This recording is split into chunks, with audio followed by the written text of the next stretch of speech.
అసలు కృష్ణ పరమాత్మ యొక్క ఆవిర్భావమే చాలా ఆశ్చర్యకరం.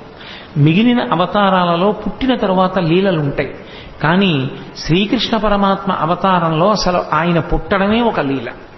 లీల అన్న మాటని కొంచెం జాగ్రత్తగా అర్థం చేసుకోవాలి.